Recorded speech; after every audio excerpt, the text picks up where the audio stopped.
Hello everyone, welcome back to vision JRF. आज वो दिन है जिस दिन का हर यूजीसी नेट स्टूडेंट को इंतजार होता है। रिजल्ट आपका आ चुका है और अब सिलसिला शुरू होगा सक्सेस स्टोरीज का। एक एक करके हम आपको ऐसी स्टूडेंट से मिलाएंगे, ऐसी शख्सियत से मिलाएंगे जिन्होंने बहुत कम टाइम में जेआरएफ क्रैक किया, या फिर हो सकता है उनकी स्टोरी भी आपके जैसी हो कि जिनका एक अटेम्प्ट, दो अटेम्प्ट, तीन अटेम्प्ट, चार अटेम्प्ट लग गए उनको, पर वो हार नहीं मानी उन्होंने और फाइनली जेआरएफ उन्होंने पा ही लिया। आज हमारे साथ में है रोशन। और रोशन ने अपने सेकंड अटेम्प्ट में जेआरएफ क्लियर किया है और बहुत ही बेहतरीन मार्क्स के साथ में, बहुत ही अच्छी रैंक के साथ में क्लियर किया है। पेपर वन के मार्क्स, पेपर वन में जितने इनके क्वेश्चन सही थे वो मैं अभी आपको नहीं बताने वाली हूँ। अभी हम रोशन से ही जानेंगे। और दूसरी चीज कि आजकल जो यूजीसी नेट का पैटर्न इतना डायनामिक हो चुका है, अब स्पेशली पेपर वन का कहाँ से क्या पूछ लिया जाता है पता ही नहीं होता। स्टूडेंट्स इतने एम्बिगुअस हो चुके हैं कि पढ़ते समय समझ में नहीं आता। तो आज हम तो आपको हमेशा बताते रहते हैं, लेकिन आज आप में से ही आपके फेलो हैं जो है हमारे साथ में है, रोशन से ही जानेंगे कि कैसे उन्होंने तैयारी की और कैसे पेपर वन में जो इतना उम्दा स्कोर है वो उन्होंने पाया। तो रोशन, सबसे पहले विजन जेआरएफ प्लेटफॉर्म पे आपका बहुत बहुत स्वागत है। बहुत बहुत धन्यवाद मैम। और पूरे विजन जेआरएफ की तरफ से आपको और आपके पूरे परिवार को इस अचीवमेंट के लिए बहुत सारी बधाई, मैनी मैनी कॉन्ग्रेचुलेशंस। जेआरएफ हर एक स्टूडेंट का सपना होता है जो भी यूजीसी नेट के एग्जाम देता है, और आप इस सपने को अभी जी रहे हो। तो सबसे पहले तो आप मुझे ये जी। बताइए कि जब आपने अपना रिजल्ट देखा तो फर्स्ट रिएक्शन क्या था आपका, और आपने सबसे पहले किसको बताया? फर्स्ट रिएक्शन तो मैंने मेरा रिजल्ट मैंने भी नहीं देखा। मैं तो सो चुका था क्योंकि वो डाउनलोड नहीं हो रहा था। हाँ तो जी। फिर मेरे रूममेट ने मेरे को रात को 3 बजे जगा के बताया कि रिजल्ट आ गया है, हो चुका है तेरा जेआरएफ क्लियर। अच्छा। ओके, तो आपके तो फिर रूममेट खुशी ने, का कोई ठिकाना नहीं रहा था। तो फिर 3 बजे के बाद आपको नींद आई थी उस रात? फिर नहीं सो पाया था मैं। सो नहीं पाए थे, है ना? फिर उसके बाद हाँ। अपने घर पे कब बताया? रात को ही फोन कर दिया या सुबह बताया था?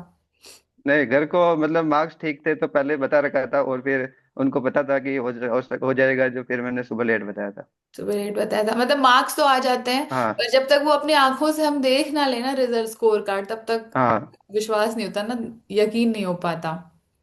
ठीक है। हाँ। तो रोशन, थोड़ा सा अपने बारे में बताइए, अपना बैकग्राउंड, आपने कॉलेज कहाँ से किया, आप कहाँ से बिलोंग करते हैं, सारी चीजें बताइए प्लीज। मैं बेसिकली बिजोलिया भीलवाड़ा जिले के बिजोलिया बिजोलिया से हूँ, और मैंने 10th और 12th वहीं से तहसील स्तर से की है। और फिर ग्रेजुएशन में मैंने बीए कर रखा है कोटा यूनिवर्सिटी से। ओके। और फिर पोस्ट ग्रेजुएशन में मैंने राजस्थान यूनिवर्सिटी से एमए किया पब्लिक एडमिनिस्ट्रेशन से। ठीक। और उसके साथ में अभी मतलब कि एमए होने के बाद फर्स्ट अटेम्प्ट बिना तैयारी के साथ दिया था, और ये फुल प्रिपरेशन के साथ ये दूसरा अटेम्प्ट था। तो वैसे तो प्रिपरेशन के साथ आपका फर्स्ट अटेम्प्ट नहीं माना जाएगा, क्योंकि आप हाँ। बता रहे हैं कि पिछली हाँ। बार आपने कुछ पढ़ा ही नहीं था। हाँ। नहीं, सिलेबस भी पता नहीं था मैं। सिलेबस भी नहीं पता था, तो वो तो बस आप ऐसे ही पेपर नहीं। देने चले गए थे। हाँ। तो वैसे तो टेक्निकली आपका फर्स्ट अटेम्प्ट यही माना जाएगा जिसमें आपने पूरी तैयारी की है। ठीक है। हाँ। ओके। तो अब जैसे स्टूडेंट्स को ये जानना चाहते हैं कि पेपर टू आपका पब्लिक एड है, तो आप कितने टाइम से आप तैयारी कर रहे थे? पेपर वन, पेपर टू आपने कैसे मैनेज किया? पहले हम ये जानेंगे कि आप तैयारी कितने टाइम से कर रहे थे, 1 साल, 2 साल, 6 महीने, कितनी तैयारी की थी आपने? ऑनेस्टली बताइए आप। ऑनेस्टली बताऊं तो मैम पिछले 4 साल से मैं इसमें कंपटीशन की तैयारी कर रहा हूँ। ठीक है। यूजीसी नेट की इसमें तैयारी कब से लगभग शुरू की आपने? यूजीसी नेट की अभी अगस्त मंथ में। और अगस्त में आपने तैयारी शुरू की थी, यानी कि छह हाँ, महीने स्टार्ट की पहले थी हाँ। मान सकते हैं हम? 6 महीने भी नहीं, 3 महीने तैयारी के मान सकते हैं। 3 महीने ही तैयारी कर पाए थे, पूरा ढंग से पढ़ा हाँ। नहीं था आपने। ठीक है। हाँ। फिर आपने कहाँ से शुरू किया? जैसे पिछली बार आपने बोला आपको सिलेबस भी नहीं पता था, तो फिर इस बार आपने शुरू हाँ। कहाँ से किया कि अब मुझे शुरू करना है? तो आपने सिलेबस देखा, क्या किया, सारी चीजें बताओ आप स्टेप बाय स्टेप। सब्जेक्ट के पब्लिक एडमिनिस्ट्रेशन की बात करें तो मैम जो कि आरएस में एक पेपर पब्लिक एडमिनिस्ट्रेशन का लगता है। जी जी तो जी। उसके कुछ बेसिक कंसेप्ट वहां से क्लियर थे। और फिर पीवाईक्यू देखे, और इस बार वो जोन वाला अटेम्प्ट का पेपर देखा तो लगा कि कर सकते हैं। ठीक है। तो उसको तो फिर खुद के हिसाब से किया। और फिर फर्स्ट पेपर की बात आई तो मैंने सर्च किया, तो मतलब कि कई दूसरे प्लेटफॉर्म पर आप दिखे। तो ठीक। आपकी मैराथन वगैरह देखी तो फिर मेरे को समझ में आने लगा कि यहाँ से प्रिपरेशन हो सकती है। तो हम्म। फिर पता चला कि कोई आपने नया प्लेटफॉर्म स्टार्ट किया है, तो जी फिर जी तो जी। वो ऑफर भी चल रहा था। जी। तो दीपावली के आसपास उस ऑफर से अग्निपथ बैच में इनरोल हो गया था। ठीक है, तो आप अग्निपथ बैच के स्टूडेंट हैं? हाँ। ठीक है। और फिर पूरी प्रिपरेशन और वो अग्निपथ बैच के थ्रू की है फर्स्ट पेपर की। ठीक है, तो आपने सारी चीजें वहां से की थी, ठीक है। तो हाँ। पीवाईक्यूज का कितना रोल था, मतलब आपने नोट से पढ़ा, ओनली क्लासेस से पढ़ा है, पीवाईक्यूज भी किए, मतलब अग्निपथ बैच ने कैसे हेल्प की आपकी, आप थोड़ा ही बताइए। सबसे पहले तो वो क्लासेस जो भी वहाँ पे थी वो उनको अच्छे से देखा, और जो भी आप पीपीटी पे वो जो लिखवाते हो उसके शॉर्ट नोट्स बनाए और उन्हीं को पढ़ा, और उसके बाद में पीवाईक्यू खूब सारे लगाए ठीक है, तो कितने यूनिट क्वेश्चंस वाइज। आए थे जो क्लास में आपको पढ़ाया गया था वहां से? 20 से 30 क्वेश्चन तो मेरे को सीधे सीधे मिल गए थे वहाँ। सीधे सीधे मिल गए थे, कुछ ठीक। भी नहीं एक्स्ट्रा करना पड़ा था, वो सीधे जल्दी से हो गए थे जो। और बाकी के क्वेश्चंस, उनका क्या किया बाकी के आपने? मतलब पिछले मतलब कि काफी तैयारी के, पिछले पुरानी तैयारी की भी हेल्प मिली है रीजनिंग में, तो वहां से भी वो रखी है जो, वो तो वहां से भी मदद मिली है काफी। वहां से हो गया, ठीक है। तो आप पेपर हाँ। वन का अपना स्कोर बताएंगे, कितने क्वेश्चन सही किए थे आपने? पेपर वन में 41 क्वेश्चन सही है। 41 क्वेश्चन, देखो हमेशा हाँ। स्टूडेंट जो है 25 से 30 क्वेश्चन के बीच में अटक जाते हैं। 41 क्वेश्चन, तो आप सबको सपना लगता होगा कि 41 क्वेश्चन कैसे सही हो सकते हैं। तो आपके सामने रोशन है, लाइव आप सबूत इस चीज का कि 41 क्वेश्चन डुएबल है, और पहली बार इन्होंने तैयारी करके ये पेपर दिया था। कोई बहुत दिन रात मुझे नहीं लगता, 15-16 घंटे आपने पढ़ाई करी होगी नहीं नहीं। पेपर वन के लिए, ठीक है। 42 क्वेश्चन मेरे सही थे। बहुत सारे टॉपर्स ऐसे हैं जिनके 40+ क्वेश्चन बहुत ज्यादा डुएबल हैं। तो आप मुझे कुछ ऐसी चीजें बताओ कि जिनकी वजह से आप 41 क्वेश्चन जो है पेपर वन में सही कर पाए, कि भाई आपके जब जो साथी हैं जो जिनका इस बार सिलेक्शन नहीं हो पाया, या फिर ओनली नेट हुआ है, जो अभी जून में एग्जाम देंगे, तो वो क्या करें कि जिनसे 40+ क्वेश्चन जो है पेपर वन में सही हो जाए, वो कौन सी चीजें हैं जिसकी वजह से आप ये स्कोर ले पाए? फर्स्ट पेपर में मैडम बेसिकली वो अच्छा स्कोर करने के लिए एक तो वो पैसेज आता है, रीडिंग कॉम्प्रिहेंशन आता है, उसमें पूरे में से पूरे कर सकते हैं अगर प्रैक्टिस ठीक है, मतलब कि 10 से 20 की प्रैक्टिस करो तो। और रीजनिंग मैथ में पूरे में से पूरे कर बिल्कुल सकते हैं, सही और बात है। डीआई को प्रैक्टिस के साथ पूरे कर सकते हैं। तो 15 से 20 क्वेश्चन तो इनमें से मतलब कि सौ ठीक है, परसेंट एक्यूरेसी के साथ कर सकते हैं। ठीक है, और बिल्कुल फिर सही। मतलब कि बची हुई यूनिट में पीवाईक्यू और उनके बेसिक बेसिक कॉन्सेप्ट को बार बार रिवाइज करें तो वहां से भी अच्छा स्कोर कर सकते हैं। जी, तो ये वही अप्रोच है, मुझे सेम मेरी वाली अप्रोच लग रही है जो मैं आप सबको हमेशा हाँ। बताती हूँ, कि आरसी है आपका, वो फ्री के नंबर देके जाता है। फिर रीजनिंग और हाँ। टीआई है, उसको थोड़ा सा आपने कर लिया तो वो भी आपको फ्री के नंबर देके जाता है। क्योंकि टीचिंग हाँ। एप्टीट्यूड, हायर एजुकेशन, रिसर्च ये ऐसी यूनिट है कि क्वेश्चन बहुत इजी भी आ सकता है और ऐसा भी आ सकता है जो आपने पहले कभी नहीं सुना हो। तो एक बैलेंस्ड अप्रोच लेके चलनी होती है। अच्छा, जैसे पेपर वन में 10 यूनिट्स हैं, तो आपकी स्ट्रॉन्ग यूनिट्स कौन कौन सी थी? स्ट्रॉन्ग यूनिट एक तो डीआई थी, और रीजनिंग मैथ वाली थी, और रीडिंग कॉम्प्रिहेंशन था, और कंप्यूटर भी थे। कंप्यूटर भी था, ठीक है। और ऐसी यूनिट जो आपको हाँ। बिल्कुल अच्छी नहीं लगती थी वो? वो टीचिंग एप्टीट्यूड मान सकते हो और रिसर्च एप्टीट्यूड मान सकते हो। टीचिंग एप्टीट्यूड, क्योंकि वो बहुत थ्योरेटिकल है। हाँ। ठीक है, पर फिर भी आपने 41 क्वेश्चन सही कर दिए, ये दो यूनिट आपको अच्छी नहीं लगती उसके बाद में भी, ठीक है। आपने बताया कि हाँ। आरसी की आपने प्रैक्टिस की, तो आपने रीडिंग कॉम्प्रिहेंशन की प्रैक्टिस कहाँ से की? ये पीवाईक्यू से जो अपने विजन जेआरएफ की बुक है उसको मैंने परचेज किया था, और 15 से 20 ज्यादा भी नहीं थे, 15 से 20 वो वहाँ क्लिक कर लिए थे क्वेश्चन। ठीक है, ठीक है। ओके, तो बुक से जो पीवाईक्यूज थे आपने उनकी हेल्प से कर लिया था, मैनेज हो गया था, हाँ। मैनेजेबल था, ठीक है। हाँ। अच्छा, एक चीज और बताइए कि दिन में जैसे स्टूडेंट्स ऐसे बोलते हैं कि पेपर टू की भी क्लासेस होती है, पेपर वन भी होता है, तो कितने घंटे कौन सा पढ़े, तो आपने पेपर टू के साथ पेपर वन को कैसे मैनेज किया था? मैं पेपर तो मैंने पहले कंप्लीट कर लिया था, उसके बाद ही पेपर वन की प्रिपरेशन स्टार्ट की थी मैंने। अच्छा, आपने पेपर वन पेपर। पहले असिस्टेंट प्रोफेसर का राजस्थान में एग्जाम था, तो उसको ओके। उसके हिसाब से पहले कंप्लीट कर रखा था। और और फिर 7 तारीख को एग्जाम था, तो मेरे को 15 से 20 दिन में फर्स्ट पेपर पढ़ना था, जो वो पूरा पढ़ लिया फिर। अच्छा, 7 दिसंबर को आपका एपी का एग्जाम था, हाँ। उसके बाद में आपने पेपर वन को पढ़ा है सारा? हाँ फिर स्टार्ट किया था, उसमें रिसर्च वाली यूनिट पहले पढ़ रखी थी, उसमें भी आती है तो। हम्म। बाकी 9 यूनिट उसके बाद से स्टार्ट की। ठीक है, ठीक है। तो आपने ओनली अग्निपथ बैच की क्लासेस देखी थी या यूट्यूब से भी आपको कुछ हेल्प मिली थी? पहले वो जो कंसेप्ट पढ़ाए थे वो पूरे मतलब कि वहां से पेज से पढ़े और उनके अच्छे से नोट्स बना लिए, और फिर पीवाई की प्रैक्टिस वाई की मैराथन वगैरह से वहां से की हुई है। अच्छा, तो पी आपने मैराथन्स भी कंटिन्यू देखी, पीवाईक्यू भी हाँ। की है? तो जैसे स्टूडेंट्स ऐसे बोलते हैं मैराथन करवा दो, क्योंकि मुझे ऐसा लगता है 70-80% स्टूडेंट है जो ओनली मैराथन पढ़ के उसको देख करके और फिर जाते हैं एग्जाम में और फिर बोलते हैं हमारे 30 क्वेश्चन सही हो रहे हैं। तो क्या आपको ये लगता है कि ओनली मैराथन देख लेने से या ओनली लास्ट के टाइम पे ही कर लेने से सारी चीजें हो जाएंगी? जैसे आपने पहले से पढ़ा हुआ था, आपने पहले बेसिक्स भी कवर किए, उसके बाद में मैराथन ने आपकी हेल्प की, हाँ। तो एक बार थोड़ा सा स्टूडेंट्स को बताइए कि क्या बिना बेसिक कवर किए ओनली मैराथन के भरोसे हम जा सकते हैं? नहीं मैम, बिल्कुल भी नहीं, क्योंकि जो सिलेबस में दे रखा है उसके बारे में अपने को बिल्कुल नॉलेज भी नहीं होगा, तो फिर पीवाईक्यू कहाँ से लगाएंगे, कितने लगाएंगे, उसका फिर कभी खत्म भी नहीं होंगे। फिर हमें ये कॉन्फिडेंस भी नहीं आएगा कि हम इतने सारे क्वेश्चन सही कर सकते हैं। इससे अच्छा है कि पहले कॉन्सेप्ट अच्छे से होंगे, फिर नए क्वेश्चन आएंगे तो उनको थोड़े बहुत आएंगे तो उनको एक्स्ट्रा से कवर कर सकते हैं। ठीक है। तो पहले मतलब कि कॉन्सेप्ट वगैरह क्लियर होने चाहिए। ठीक है। थोड़ी सी टाइम मैनेजमेंट पे बात कर लेते हैं, क्योंकि पेपर वन और पेपर टू आपका साथ में होता है, बीच में ब्रेक भी नहीं होता, तो 3 घंटे आपको पूरे मिलते हैं। तो टाइम मैनेजमेंट हाँ, की प्रॉब्लम आई आपको एग्जाम में कि टाइम कम पड़ गया आपके लिए?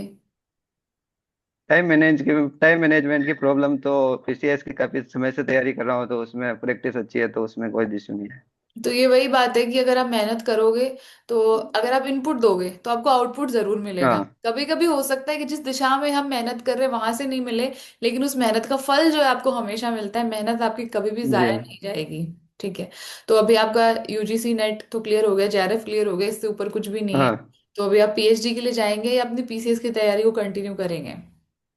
अभी ये वाला अटेम्प्ट आ रहा है तो उसको तो सीरियसली लेके दूंगा, और फिर उसके बाद मैं देखूंगा फिर उसके बाद में आप पीएचडी जाना है या नहीं। हाँ। सोचेंगे? ठीक है, क्योंकि मेन जो हाँ। आपका टारगेट है वो हाँ, पीसीएस, स्टेट फीस। स्टेट हाँ। बेसिस से। ठीक है। अच्छा, एक चीज जो है वो आप मुझे ही बताइए कि जैसे तैयारी के दौरान, क्योंकि आप पीसीएस के भी स्टूडेंट हैं, फिर आपने एपी का भी एग्जाम दिया, फिर आप यूजीसी नेट का भी एग्जाम दिया और जेआरएफ भी क्वालिफाई किया, तो ये आप बर्न आउट नहीं हो गए? इतनी सारी चीजें आपको कभी ऐसे नहीं लगा कि नहीं यार मुझसे नहीं हो रहा, अब मुझसे नहीं होगा? या आप जो है पूरे हफ्ते, पूरे महीने, पूरे साल मोटिवेटेड रहते थे, सुबह उठते ही कि हाँ आज मुझे ये करना है, सारा काम किया और सब खत्म? या फिर डिमोटिवेशन जैसा कुछ होता था आपको भी? नहीं, इतना टाइम हो गया है तो इतनी बार फेल हुए, तो डिमोटिवेशन का तो इतना फील भी नहीं होता है कि फेल हो रहे हो, तो रूटीन में आने लग गया है कि चलो ठीक है, होता है, ऐसा चलता रहता है। और फिर बाकी फ्रेंड सर्कल भी अच्छा है और फैमिली बैकअप भी अच्छा है, तो फिर वहां से मतलब कि पूरा सपोर्ट मिलता है, तो फिर इजी लगता है सब चीजें। देखो, जो आपने एक चीज बोली कि डिमोटिवेशन फील नहीं हुआ क्योंकि फेल होने की आदत हो गई थी, तो फेल बार बार होने से अब आपने इसको जो है एज अ,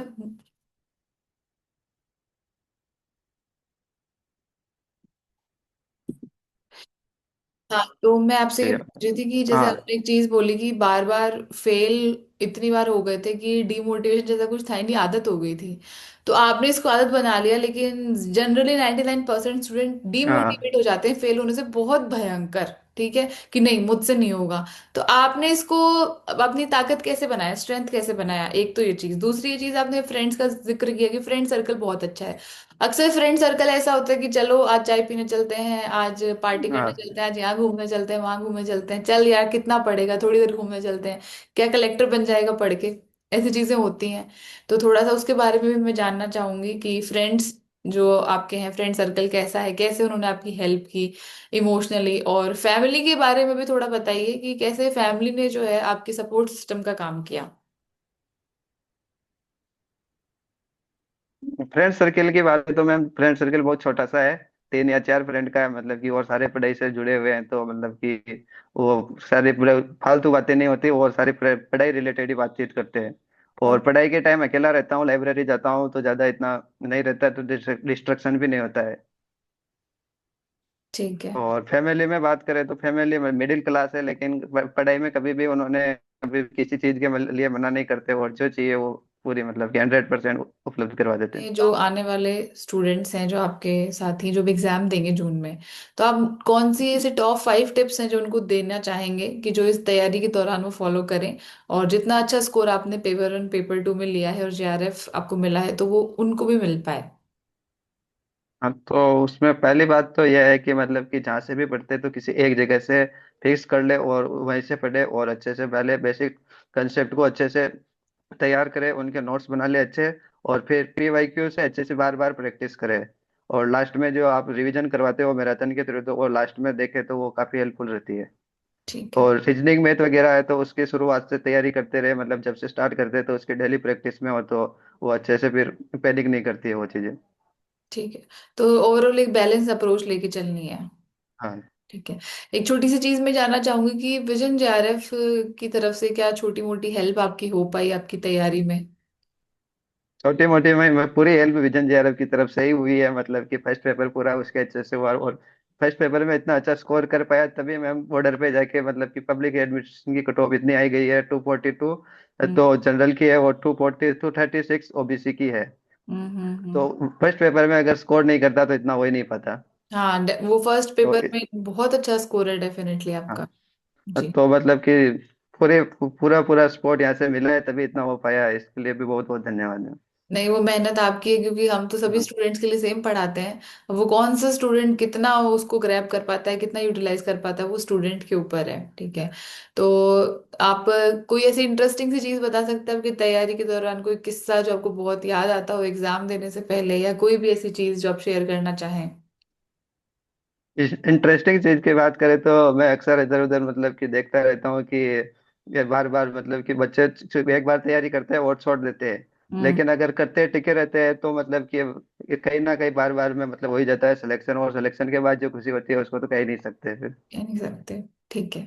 आपके रोल मॉडल हैं कोई जिनको आप फॉलो करते हैं, जिनको आप मानते हैं? कोई फैमिली में भी हो सकता रोल है। मॉडल की बात तो कोई ऐसा तो कोई नहीं है फिक्स, तो भाई कि ऐसा फिक्स है भाई यही रोल मॉडल है, लेकिन बातें सबकी अच्छी लगती है तो उनको सुनते हैं, और जो नहीं लगती तो उसके फिर विरोध भी करते हैं। और बाकी भगवान को मानते हैं तो फिर उनमें पूरी विश्वास है तो फिर वो। तो अपनी मेहनत पे विश्वास कीजिए और छोड़ना हाँ। नहीं है, लगे रहना है। वही बात है कि लाइन में हाँ। लगे रहेंगे तो एक दिन नंबर आपका जरूर आएगा। सही। ठीक है रोशन, तो आपको फिर से विजन जेआरएफ की तरफ से बहुत सारी बधाई, मैनी मैनी कॉन्ग्रेचुलेशंस। और आप चूंकि जयपुर में ही हैं, है ना, तो आपको आना है हाँ। 14 फेब को, और साथ में बाकी सभी स्टूडेंट्स को भी इनवाइट करेगा फिर से। और वैसे जरूरत नहीं इनविटेशन की, पर ऑलरेडी बहुत बार बोल चुके हैं, फिर से बोल रही हूँ। तो रोशन, आपको डेफिनेटली आना है, आपके फ्रेंड्स हैं उनको भी आप जो है लेकर के आइए। तो 14 फेब को मिलेंगे अब हम, और आपके ब्राइट फ्यूचर के लिए ऑल द बेस्ट। मेरी ये विशेष हैं कि जल्दी से जो है अब अगला इंटरव्यू हम आपसे तब करें जब आप स्टेट पीसीएस में सेलेक्ट हो जाएं। Sure ma'am. Thank you so much and all the very best. Thank you so much.